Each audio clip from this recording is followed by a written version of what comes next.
The ill begotten. Begotten means procreated, a past participle adjective from beget. However, in the context of being ill or not normal, unsound, this offspring is brought forth, yielded in opposition to them that have been reproduced legitimately, being in compliance with divine order. And divine order is just that, pertaining to, of the nature of, or proceeding from God or a God. That is excellent in the highest degree, heavenly. And why is it heavenly? Why is it celestial? Or as in German, heiter, being cheerful, bright, or serene. Because we're not just talking about possessing outstanding quality or superior merit. We are talking about the most exalted level of being, of existence, the source of vitality. The ill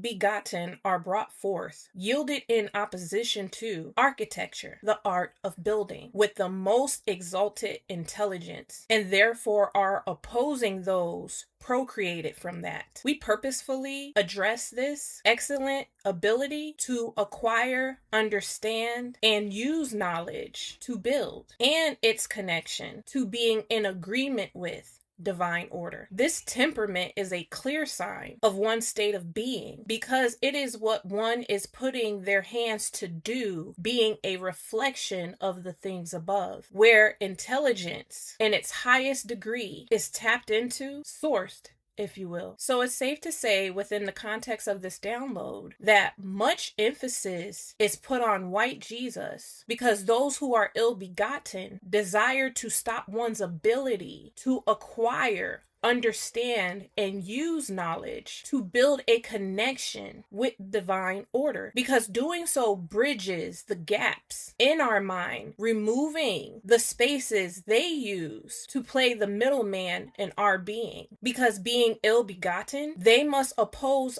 our ability to connect directly to intelligence of the highest form. Otherwise, their existence is irrelevant. They have no other purpose outside of this. So thinking that they will just stop is a fairy tale. The warfare is spiritual. So the victory concerns the nature of the intangible. The spirit isn't real or concrete to the ill-begotten. It isn't possible for them to understand or even realize these heavenly things, if you will. Hence why they seek control of the earthly manifestations of our heavenly experience, because they are locked out of that. Thus, they cannot bring forth that harvest. So they must covet what we bring forth because their existence is in opposition to its origin. They desire to make themselves the middleman to that because being ill-begotten, that's exactly how they see us. We are the conduit they wish they were. No matter how much we tried to help them, which we did in ignorance, might I add, they just didn't seem to get it, now did they? And they're not supposed to, because they are ill-begotten. And since that wasn't by us, that is them being brought into existence, neither is their rectification. That is the responsibility of their planter. This is why when we become self-centered to govern ourselves in wisdom, we manifest the reality that serves us. And should they try to steal that, it's extremely difficult to maintain because they are locked out of its source. Hence,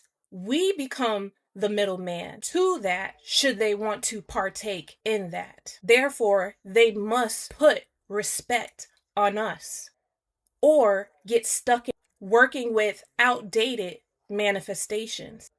They aren't in control. Those that have an ear will hear.